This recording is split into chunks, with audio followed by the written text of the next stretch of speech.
ஓட்டு கேட்டு வருவாரு.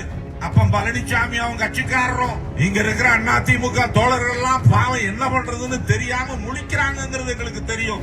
வேதியில போக இதுக்காக உங்களுக்கு ஓட்டு போட்டாங்க அனுப்பிச்சாங்க ஜனங்க. நாசமா போக இதுக்காகவா உங்களை அந்த ஜனங்க ஓட்டு போட்டு அனுப்பிச்சாங்க?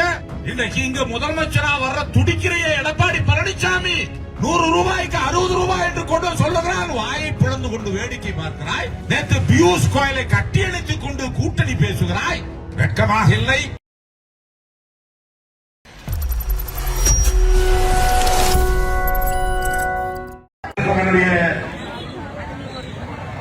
பணிவு நடந்த வணக்கத்தை முதற்கண் தெரிவித்துக் கொள்கிறேன். அருமை பெரியவர்கள், இந்த கண்டன ஆர்ப்பாட்டமானது 10 ஆண்டு காலமாக மத்தியில் ஒரு ஆட்சி, பாரதிய ஜனதா கட்சி ஆட்சி. அந்த ஆட்சி எவ்வளவோ அவலங்களை, கொடுமைகளை தமிழ்நாட்டுக்கு இழைத்திருக்கிறது. இந்தியை திணிக்க பார்த்தார்கள், முடியவில்லை. மொழி உரிமையை காக்கிற போராட்டத்தில் இருந்த நம்மை வேறு வழியிலே காக்கலாம் என்று சொல்லி நிதியை குறைத்தார்கள் தமிழ்நாட்டிற்கு. ஆனாலும் நான் இருக்கிறேன், என் மக்களை காக்க என்று சொல்லி நம் நெஞ்சமெல்லாம் நிறைந்திருக்கிற 8 கோடி தமிழகங்களிலே நீக்கமர நிறைந்திருக்கிற தமிழ்நாட்டினுடைய ஈடு இணையற்ற முதலமைச்சர் மாண்புமிகு அண்ணன் தளபதி அவர்கள் தன்னுடைய அறிவு கூர்மையால, நிர்வாக திறனால மத்திய அரசு செய்த அத்தனை சதிகளையும் முறியடித்து தமிழ்நாட்டை முன்னேற்ற பாதைக்கு கொண்டு சென்று கொண்டிருக்கிறார்கள்.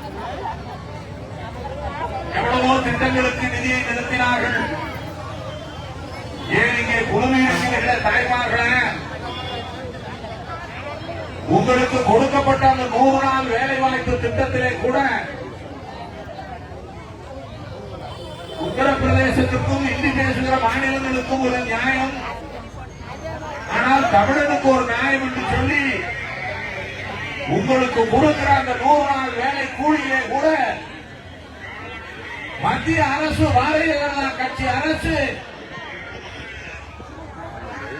இன்றைக்கு அவர்களோடு கூட்டணி வைத்திருக்கிற அதிமுக, எடப்பாடி பழனிசாமி இவர்களெல்லாம் ஒன்று சேர்ந்து 1290 கோடியை நிறுத்தி வைத்திருக்கிறார்கள். 1 கோடி 2 கோடி அல்ல.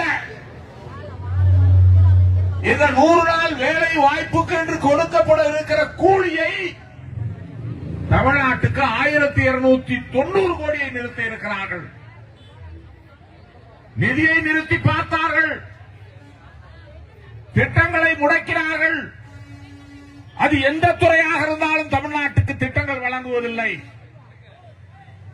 மதுரையிலே ஒரு நாட்டுடைய பிரதமராக இருக்கிற Modi All India Institute of Medical Science என்று சொல்லப்படுகிற உயர்தர மருத்துவமனைக்கு அடிக்கல் நாட்டினார். இன்றைக்கு ஆண்டு கணக்கில் முடங்கி கிடக்கிறது.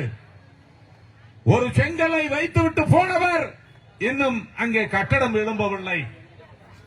ஆனால் அதே நேரத்தில் மோடி அவர்கள் எங்கெல்லாம் அடிக்கல் நாட்டினாரோ, இந்தியாவிலே வேறு எந்தெந்த மாநிலங்களே இந்த மருத்துவமனை வழங்கினார்களோ அங்கெல்லாம் இன்றைக்கு அந்த கட்டடங்கள் முடிக்கப்பட்டு மக்கள் பயன்பாட்டிற்கு விடப்பட்டிருக்கிறது.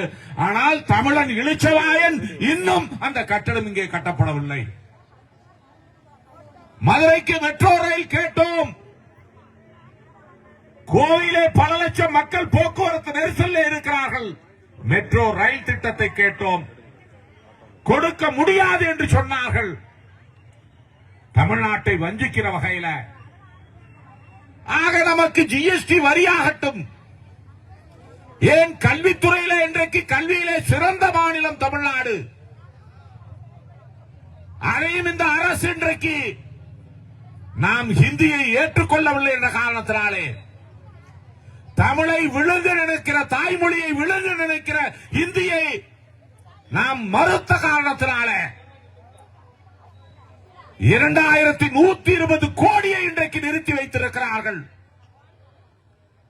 2170 கோடியை நிறுத்தி வைத்திருக்கிறார்கள்.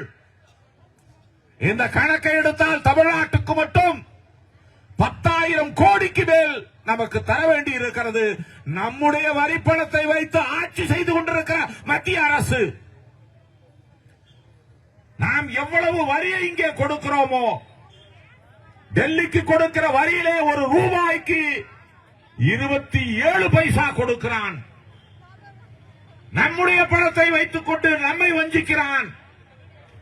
நம்முடைய வரி பணத்தை இன்றைக்கு மற்ற மாநிலங்களுக்கு கொடுக்கிறான். நீங்கள் தினந்தோறும் போய் அந்த ஏரி வேலையை செய்தீர்களா? அந்த ஏரி வேலைக்கு வழங்கப்படுகிற கூலியை மட்டும் 1290 கோடி இதுவரையில இங்க இருக்கிற ஆட்சி, மத்திய ஆட்சி, பாரதிய ஜனதா ஆட்சி, மோடி ஆட்சி நிறுத்தி இருக்கிறது. அவர்களோடு யார் கூட்டணி சேர்ந்திருக்கிறார்? எம்ஜிஆரும் கட்சி நடத்தினார், ஜெயலலிதா அம்மையாரும் கட்சி நடத்தினார். ஆனால் தமிழ்நாட்டுடைய உரிமைகளை விட்டுக் கொடுக்க தயங்குவார்கள்.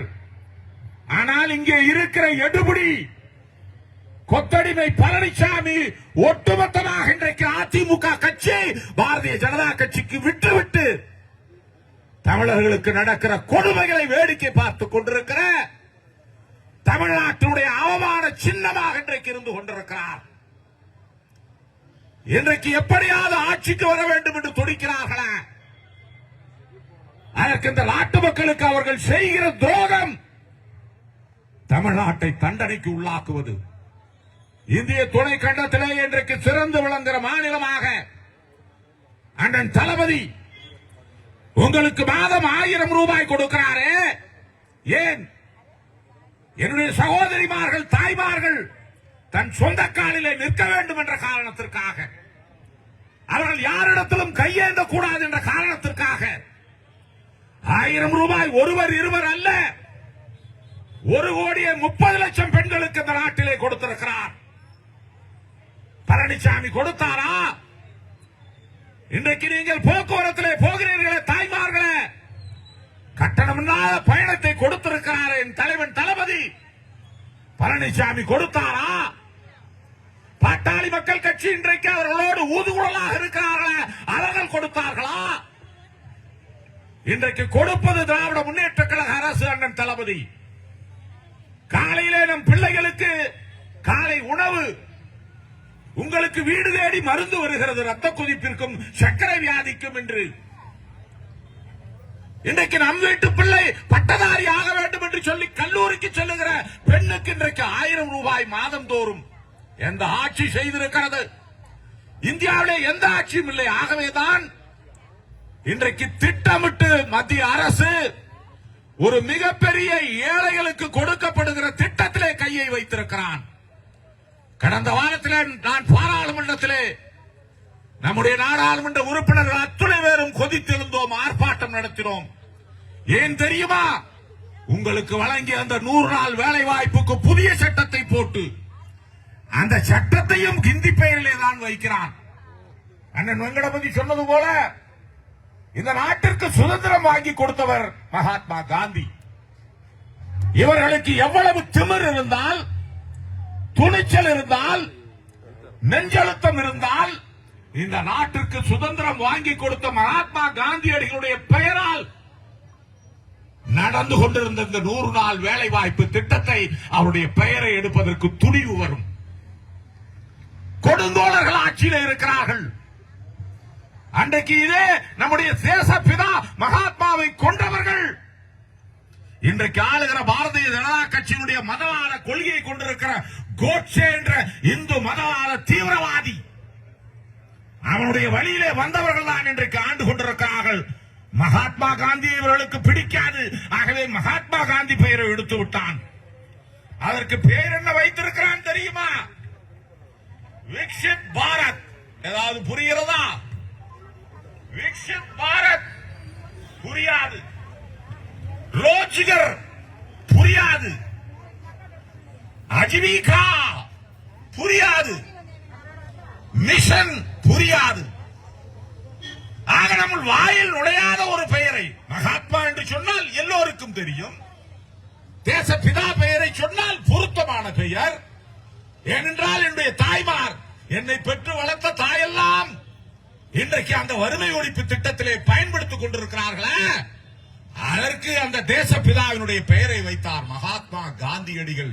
வேலை வாய்ப்பு உறுதியளிப்பு திட்டம் என்று சொல்லி, ஆங்கிலத்தில் சொல்ல வேண்டும் என்று சொன்னால் சுருக்கெழுத்திலே நரேகா என்று சொல்லுவார்கள். அந்த பெயரை எடுத்தது மட்டுமல்ல, பெயர் வைத்தது ஹிந்தியிலே விக்ஷித் பாரத் ரோஜ்கர் மற்றும் ஆஜீவிகா மிஷன். இதைத்தான் அந்த சட்டம் இயற்றுகிற பொழுது ஆரம்ப கட்டத்திலே எழுந்து அந்த சட்டத்தை எதிர்த்தேன். நான் அதற்குரிய நோட்டீஸை கொடுத்தவுடன் அங்கே இருந்த சபாநாயகர் ஓம் பிர்லா அவர்கள், மிக உயர்ந்த பதவியிலே பாராளுமன்றத்தினுடைய சபாநாயகர், அவர்களுடைய பெயரை அழைக்க வேண்டும், உங்களுடைய எதிர்ப்பு என்ன என்று கேட்பதற்கு, அந்த எதிர்ப்பை நான் பதிவு செய்வதற்காக என்னை பெயரை அழைக்க வேண்டும். செல்வ கணபதி என்ற இந்த அழகான பெயரை அவரால் உச்சரிக்க முடியவில்லை. செல்வா கா கா கா கா. நான் எழுந்து சொன்னேன், ஐயா இதுதான் எங்களுக்கும் பிரச்சனை, இதேதான் எங்களுக்கும் பிரச்சனை. நீங்கள் இந்த சட்டத்தை வைத்திருக்கிறீர்களே, விக்ஷித் பாரத் ரோஜ்கர் மற்றும் ஆஜீவிகா மிஷன், செல்வ கணபதியினுடைய பெயரையே உச்சரிக்க முடியவில்லையே, இவ்வளவு பெயரை தமிழ் பேசுகிற தாய்மொழியை கொண்டிருக்கிற எங்களால் உச்சரிக்க முடியுமா? இதைத்தானே திணிக்கிறீர்கள் என்று என்னுடைய ஆட்சேபனை முதல் கட்டமாக பதிவு செய்து அன்றைக்கு நாங்கள் அத்தனை பேரும் குரல் கொடுத்தோம். 100 நாள் உறுதியளிப்பு திட்டத்தில் நீங்கள் 60% பணத்தை இன்றைக்கு 40% குறைத்து விட்டீர்கள். 20 ஆண்டுகளாக 100 ரூபாய் கொடுத்ததில் இன்றைக்கு இந்த சட்டப்படி 60 ரூபாய் தான் கொடுப்பான். அதற்கு முன்பு இருந்த நீங்கள் யாரெல்லாம் வேலைக்கு வருகிறீர்களோ, யாரெல்லாம் அட்டை போடுகிறீர்களோ அவர்களுக்கு வேலை உண்டு. ஆங்கிலத்திலே டிமாண்ட் ட்ரிவன் என்று சொல்லுவான்.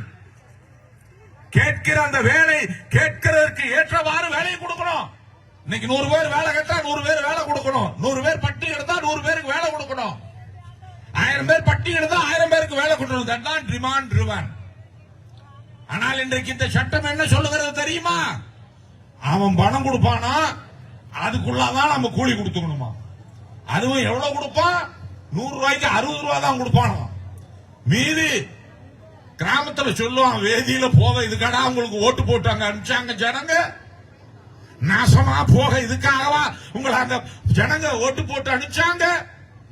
இன்றைக்கு இங்க முதலமைச்சரா வர்ற துடிக்கிறைய எடப்பாடி பழனிசாமி 100 ரூபாய்க்கு 60 ரூபாய் என்று கொண்டு சொல்லுகிறான். வாயை பிளந்து கொண்டு வேடிக்கை பார்க்கிறாய். நேற்று பியூஷ் கோயலை கட்டியணைத்துக் கொண்டு கூட்டணி பேசுகிறாய். வெட்கமாக இல்லை? தமிழ்நாட்டில் இருக்கிற 1 கோடி பெண்களுக்கு இன்றைக்கு வேலையை குறைக்க போகிறான். ஓட்டு கேட்டு வருவாரு அப்ப பழனிசாமி அவங்க கட்சிக்காரரும்.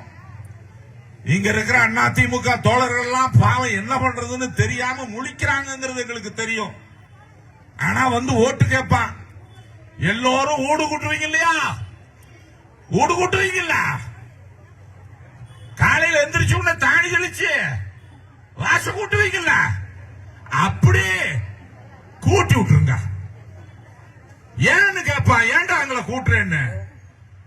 ஏயா 100 ரூபாய் கொடுத்ததா 60 ரூபாயா குறைச்சு விட்டிய? 100 நாள் வேலை 25 ரூபாயா கொடுத்து விட்டிய? உன்னை கூட்டாம வேற என்ன பண்ணுவோன்னு கேளு. கூட்டாம வேற என்ன பண்ணுவோன்னு கேளு. இதுதான் நீ கொடுக்கிற தண்டனை. நான் ஏதோ வாய் புளித்ததோ மாங்காய் புளித்ததோ என்று சொல்லவில்லை. திட்டங்களை குறைத்திருக்கிறான். கல்வித்துறைக்கு 2000 மேற்பட்ட கோடியை குறைத்திருக்கிறான். 100 நாள் வேலைக்கு 1290 கோடியை குறைத்திருக்கிறான். இன்றைக்கு இருக்கிற நம்முடைய கனவு இல்ல திட்டம் இன்னொன்று இருக்கு, பிரதம மந்திரி ஆவாஸ் யோஜனாவா. என்னன்னு தெரியுமா? தொகுப்பு வீடு, அதான் ஆவாஸ் யோஜனாங்கிறான். நீ எல்லாம் சொல்லுவிய மோடி வீடு மோடி வீடுன்னு, இனிமேல் சொல்லாத தயவு செய்து. அந்த மோடி வீடுன்னு நீ சொல்ற அந்த வீட்டுக்கு 100க்கு 60 ரூபாய் கொடுக்கிறது அண்ணன் தளபதி ஸ்டாலின். இங்க இருக்கிற பழனிசாமியும் மோடியும் அல்ல. பணம் கொடுக்கிறது நாம, பேரு வச்சுக்கிறது இவன். புள்ள வச்சது நானு, இவன் பேரு வச்சானா? இது என்னையா அநியாயம்? வெங்கடபதி இந்த கொடுமை எந்த நாட்டுல பாப்ப? எங்கேயாவது பார்த்திருக்கமா? நம்ம பணம் கொடுக்கிறோம், நம்ம புள்ள கொடுக்கிறோம். அவன் பேரு வைக்கிறாயா பிரைம் மினிஸ்டர் ஆவாஸ் யோசனாவா. அவன் பேரு வைக்கிறாயா 60 ரூபாய் கொடுத்துட்டு விக்ஷித் பாரத் யோஜனா ஜீவினி. புரியல. இந்த கொடுமையை எதிர்த்து தான் இன்றைக்கு கண்டன ஆர்ப்பாட்டம். நண்பர்களா, இதை ஏற்றுக்கொள்ள முடியாது. காரணம், இந்த திட்டம் அமல்படுத்தப்பட்டது என்று சொன்னால் தமிழ்நாட்டிலே 96 லட்சம் மக்கள் வேலை வாய்ப்பை இழந்து விடுவார்கள். இந்த நாட்டில் இருக்கிற பெண்கள் மரியாதையோடு மானத்தோடு ஒரு வயிறார கஞ்சி கொடுத்துக் கொண்டிருந்தார்கள் என்று சொன்னால் இந்த திட்டம் தான். 2005 இன்றைக்கு மன்மோகன் அரசாட்சியில அன்னை சோனியா காந்தி அவர்களும் நம்முடைய இனமான தலைவர் முத்தமிழறிஞர் கலைஞர் அவர்களும் பொது உடைமை கட்சியை சார்ந்திருக்கிற தோழர்கள் எல்லாம் ஒன்று கூடி இந்தியாவிலே வறுமையை ஒழிக்க வேண்டும் என்று சொன்னால் இந்த 100 நாள் வேலை வாய்ப்பை கொடுக்க வேண்டும் என்று சொல்லி மகாத்மா காந்தி பெயராலே இந்த 100 நாள் வேலை உறுதியளிப்பு திட்டத்தை கொடுத்தார்கள். அன்றைக்கு அப்படி இந்த வறுமையை ஒழிக்க கொடுத்த காரணத்தினாலேதான் கிராமப்புறத்தில் 200 ரூபாய் வாங்கினாலும் 150 ரூபாய் வாங்கினாலும் அந்த கிராமத்திலேயே நீ செலவு பண்ணிட்டு இருந்த அந்த பணமெல்லாம் அங்கேயே சுத்திக்கிட்டு இருந்தது. ஒரு கடைக்கண்ணி வளர்ந்தது, வியாபாரம் வளர்ந்தது. வறுமை என்பது இல்ல. இன்னைக்கு இந்த திட்டத்தை அழிச்சுட்டான்னு சொன்னா நீ கடன் வாங்குற நிலைமைக்கு தான் போவாய். கடன் இல்லாம இருந்தது, கந்து வட்டி இல்லாம இருந்தது இந்த மாதிரி திட்டங்களாலதான். இன்னைக்கு அதெல்லாம் பெருகிறதுக்கு வழி உருவாக்கிட்டாங்க. ஏன்னு சொன்னா அண்ணன் வெங்கடபதியும் ஜெயக்குமாரும் சொன்ன மாதிரி நீ ஏழ்மையிலேயே இருந்தா தான் நீ சொன்னபடி கேட்பியா. இப்படி ஒரு தத்துவத்தை கொண்டிருக்கிறவன் தான் இன்றைக்கு மத்தியில் ஆண்டு கொண்டிருக்கிறான். அவனோடுதான் நம்முடைய எடப்பாடி பழனிசாமி கூட்டணி வைத்திருக்கிறார்கள். ஆகவே இவர்கள் கூட்டப்பட வேண்டியவர்கள், முழுவதுமாக துணை தெரியப்பட வேண்டியவர்கள். அவர்களுக்கு தக்க பாடம் கொடுக்க வேண்டும் என்ற சூழ்நிலையிலே தான் இந்த கண்டன ஆர்ப்பாட்டம். ஆகவே இந்த நாட்டு மக்கள், வருகின்றிருக்கிற மக்கள், இன்றைக்கு நாடு முழுவதும் இந்த ஆர்ப்பாட்டம் நடந்திருக்கிறது. இங்கே ஆயிரக்கணக்கிலே கூடியிருந்தீர்கள். அதை போல ஒவ்வொரு ஒன்றியத்திலும் ஆயிரக்கணக்கிலே கூடி இந்த ஆர்ப்பாட்ட முழக்கத்தை எழுப்பி இருக்கிறார்கள். இந்த முழக்கங்களை வீடுதோறும் சொல்லுங்கள், மக்கள் தோறும் சொல்லுங்கள். இந்த ஆட்சியாளர்களை தோலுறுத்தி காண்பீங்கள் என்று கேட்டு வருகிற இந்த தோழர்களுக்கு என் மனமார்ந்த என்னுடைய நன்றியை தெரிவித்துக் கொண்டு